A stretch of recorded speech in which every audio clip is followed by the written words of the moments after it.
Il y a 15 jours, Juliana manifestait une attitude étrange avec certains cavaliers. Refus total d'avancer, essayant même de se jeter par terre avec son cavalier sur le dos. Afin de comprendre et de donner une réponse à son comportement, nous avons appelé rapidement l'ostéopathe pour consulter. Il semblerait qu'elle ait fait une mauvaise chute à la tête et subi un lourd traumatisme crânien. Le fait de vouloir la mettre en mouvement lui provoquait des énormes douleurs à la tête. L'ostéopathe l'a trouvée cependant très en colère. Cet énervement lui fait également très mal à la tête. Juliana a l'impression d'être mal aimée par ses cavaliers. C'est vrai qu'elle a son petit caractère bien trempé, un peu têtue sur les bords, un peu taquine. Elle reste cependant une véritable guerrière en concours et a un cœur énorme quand elle fait confiance à son cavalier.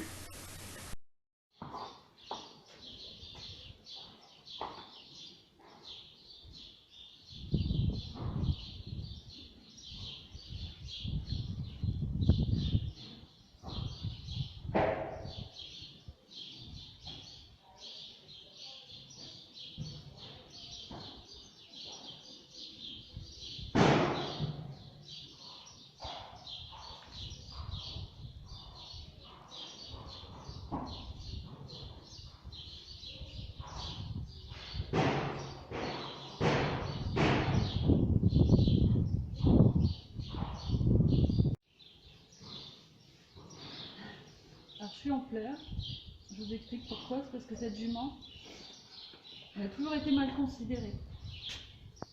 Et Ah bah vous allez me faire pleurer aussi.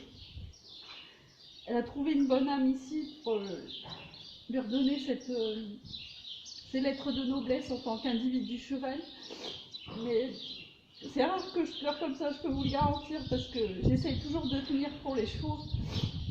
Tellement ils ont une souffrance liée au fait que l'individu cheval soit très mal considéré, on les oublie trop.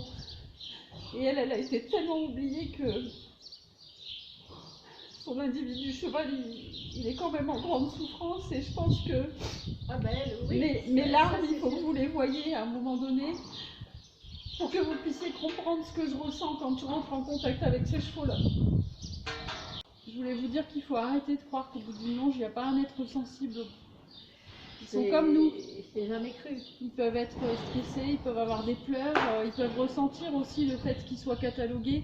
Sur cette jument, il y a eu beaucoup d'anthropomorphisme de fait, et d'ailleurs la propriétaire du centre équestre d'ici a fait un article, et je la félicite pour cet article, parce qu'elle a redonné, entre guillemets, elle a remis un peu tout le monde à sa place en disant, vous savez, tout ce que vous lui envoyez comme pensée négative, ben elle le prend en pleine face. Donc c'est du harcèlement moral quelque part, de tout le temps dire celui-là il est comme ci ou celui-là il est comme ça. Et eux ils le vivent en tant que tel, ils le vivent réellement. Et les larmes que j'ai aujourd'hui, c'est aussi pour vous montrer que si moi je pleure, combien de temps elle a pleuré. Je voulais juste conclure là-dessus, que vous puissiez vraiment en prendre conscience. Arrêtez de les considérer comme des imbéciles, ils ne le sont pas. Et au contraire, ils sont certainement moins imbéciles que nous.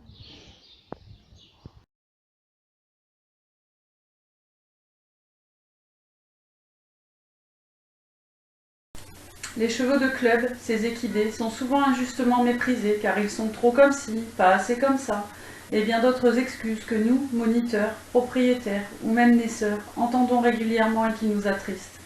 Mais n'oublions pas que les chevaux de club, c'est avant tout des chevaux qui permettent à plusieurs générations de cavaliers d'apprendre et de progresser. Ils doivent être calmes, à l'écoute, et s'adapter aux différents niveaux de cavaliers. Entre le cavalier débutant qui commence à apprendre avec des gestes peu précis et le cavalier qui a plus d'expérience mais qui demande des exercices plus compliqués pour le cheval et parfois avec peu de sensibilité. Il faut une sacrée patience aux chevaux et une profonde gentillesse. Ces chevaux peuvent parfois créer des liens avec certains cavaliers qui les prendront en demi-pension pendant 1 ou 2 ans, et puis le cavalier changera de club et le cheval restera sans devoir perdre le moral. Alors pour toutes ces raisons, et bien d'autres encore, à mon sens, les chevaux de club valent tout l'or du monde. Il est difficile de choisir un bon cheval de club, et encore plus difficile de le former pour qu'il convienne au plus grand nombre. Et surtout, il est encore plus difficile d'entendre des cavaliers dénigrer ces chevaux. Il nous reste encore à tous du chemin à faire, mais le faire ensemble rend tout cela très intéressant. Comprenons ensemble la valeur de nos chevaux de club et aimons-les comme des chevaux inestimables qu'ils sont et qu'ils méritent d'être.